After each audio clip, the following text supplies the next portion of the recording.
J'en ai vu des trucs bizarres, des trucs trouvés sur un vieux site de streaming russe à 4 heures du mat. J'en ai maté des trucs chelous en 360p avec des sous-titres mal timés. Mais alors ça, sincèrement, j'ai trop envie de parler du film, mais je peux décemment pas le conseiller à quiconque. Même quelqu'un que j'aime pas d'ailleurs. Franchement, je peux pas lui faire ça. Ce film est sans doute la chose la plus dérangeante que j'ai vue, et je vous l'ai dit, j'en ai vu des trucs dérangeants. Mais ça, Speak No Evil est un film danois sorti au cinéma en 2022 et présenté au festival américain du film indépendant de Sundance. On y suit un couple qui passe des vacances tranquilles en Italie et qui va être amené lors de leur séjour à rencontrer un autre couple, une autre famille, ayant comme eux un enfant et passant leurs vacances au même endroit. Quelques mois plus tard, la famille, à leur entrée de vacances, reçoit chez elle une carte postale avec une invitation à passer un week-end chez la charmante famille avec laquelle ils ont sympathisé pendant leurs vacances. Alors ils partent et se retrouvent pour passer un week-end mémorable. Seulement, un sentiment étrange va s'installer, comme une tension entre les deux familles qui va mener à des événements dont je tairai la teneur pour préserver le dénouement malsain du film. Speak No Evil, de quoi ça parle? Difficile de résumer sommairement en quelques mots une œuvre comme celle-ci parce que le film brasse tout un éventail de thématiques passionnantes et très importantes qui vont d'ailleurs sans doute parler à beaucoup de monde, en tout cas aux adultes. Oui, puisque le film est une invitation à l'interrogation, à la remise en cause, à la réflexion sur le couple et le statut des individus qui composent cette entité. Et même on va élargir le champ de réflexion.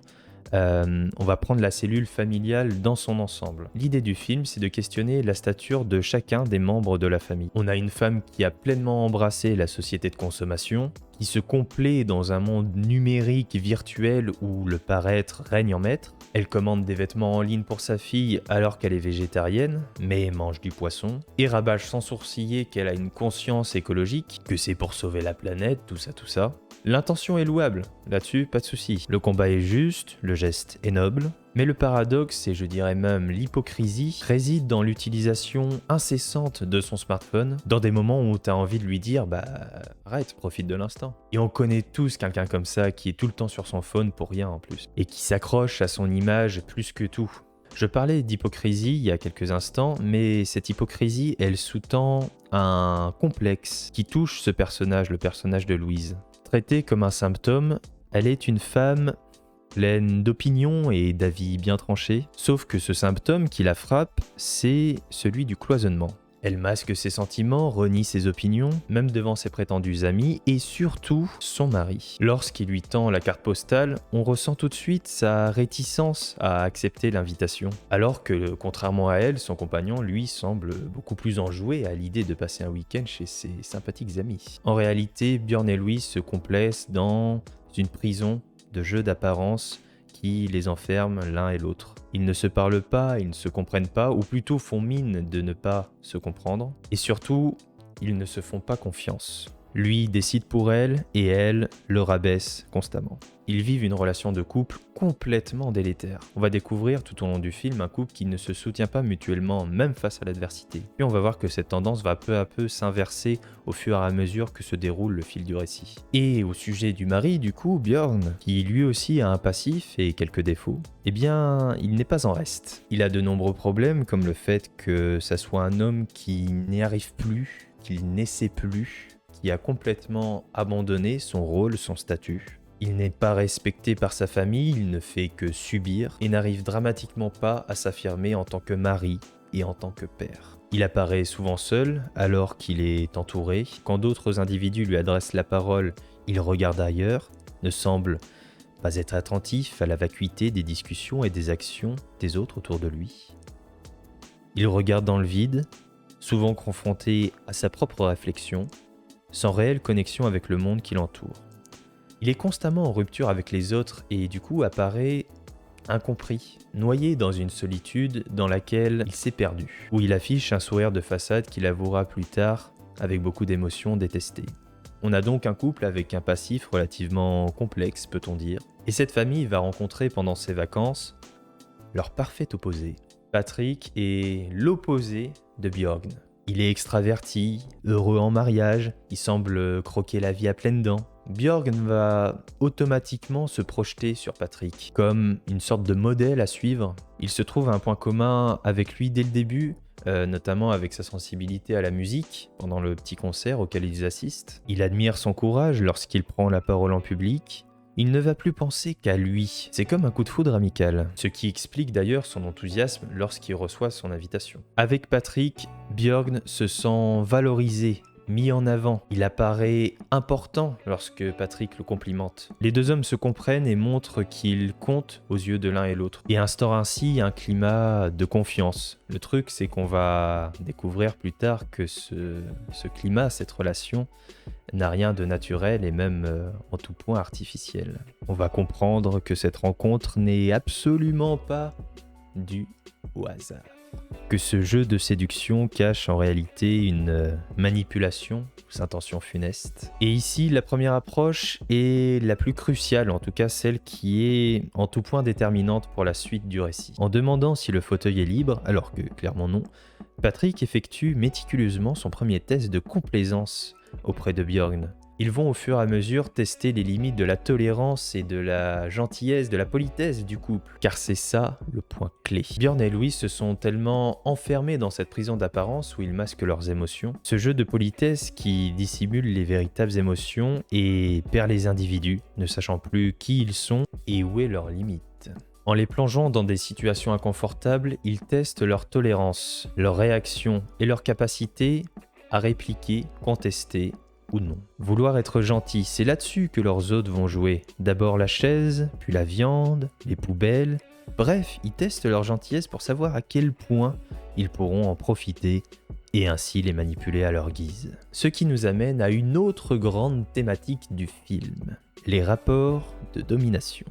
Nous avons un couple d'adultes appartenant apparemment à la même classe sociale, mais pourtant hiérarchiquement classés au-dessus du fait de leur capacité à influer, à prendre l'ascendant, subir ou faire subir, dominer et ou dominer ER. Et oui, on révise aussi son français ici. Pourtant, le couple va être mis à rude épreuve, confronté, malmené, sidéré devant la gêne et l'inconfort des rapports sociaux entre adultes, régis par des normes sociales de politesse et de bienséance. Vous savez, quand on vous offre un cadeau pas ouf et qu'il ne faut surtout pas laisser transparaître notre déception ou au mieux notre désintérêt face à ce geste inutile. Ou lorsqu'on n'ose pas préciser ou rappeler nos préférences alimentaires pour ne pas blesser, heurter ou gêner nos hôtes. Tout ça pour ne pas troubler ou paraître incommodant, critiquer ce que d'autres ont fait pour toi même si c'est pas terrible. On se dit qu'on s'en contentera. Alors on prend sur nous et on accepte. Ainsi, petit à petit, on instaure cette forme de passivité, cette capacité à nous replier sur nous-mêmes, à nous faire dominer. Alors qu'on veut juste bien faire, par politesse, pour ne pas vexer, on se met délibérément au second plan. Et d'un autre côté, ça peut être un refuge. Laisser les autres décider pour toi, ne pas prendre d'initiative. Pendant tout le long de leur week-end, Björn et Louise se laissent en quelque sorte piloter par leurs hôtes, même lorsque la tournure des choses prend une direction qui leur déplaît, avec laquelle ils sont en profond désaccord. Ils se taisent et subissent face aux dilemmes moraux auxquels ils sont confrontés. Voilà ce que le film nous apprend. Avec évidemment un jusqu'au-boutisme poussé à son paroxysme, ce sont ces rapports de domination implicites entre couples, entre collègues, entre familles, entre amis, qui régissent notre quotidien et contribuent à ce processus d'effacement personnel. Et on se retrouve ainsi face à un phénomène de perdition identitaire et de profond mal-être. Il n'y a qu'à voir les chiffres, nous sommes en 2024, on ne cesse d'inventer des trucs pour améliorer notre confort et notre santé. Et pourtant, 55% des Français déclarent penser souvent à leur santé mentale et c'est un chiffre en constante augmentation. 21% ont déjà eu recours à des solutions médicamenteuses contre le stress ou des symptômes de dépression. Ce sont des chiffres qui ont été publiés par l'Institut Ipsos. Et c'est sans parler de la jeunesse. Speak Noéville parle de ça, de notre détresse interne, de nos failles et de ceux qui en profitent et les exploitent. Au final, Björn et Louise subissent jusqu'au bout.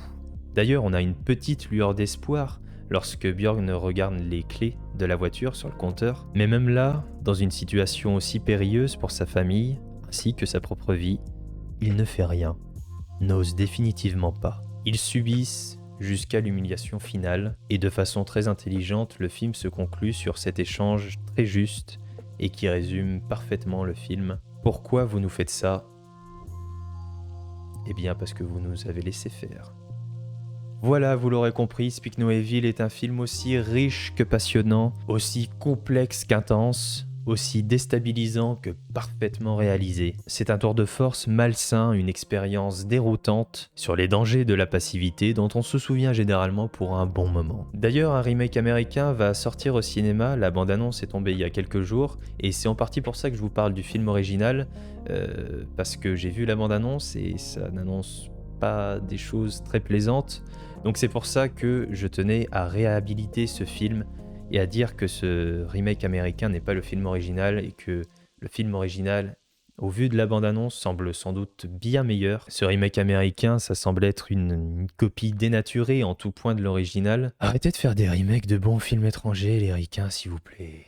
En plus, le film parle à 90% anglais et je vois vraiment pas pourquoi vous faites ça. Bref, si vous comptez voir Speak No Evil, je vous conseille donc fortement le film original. Mais attention.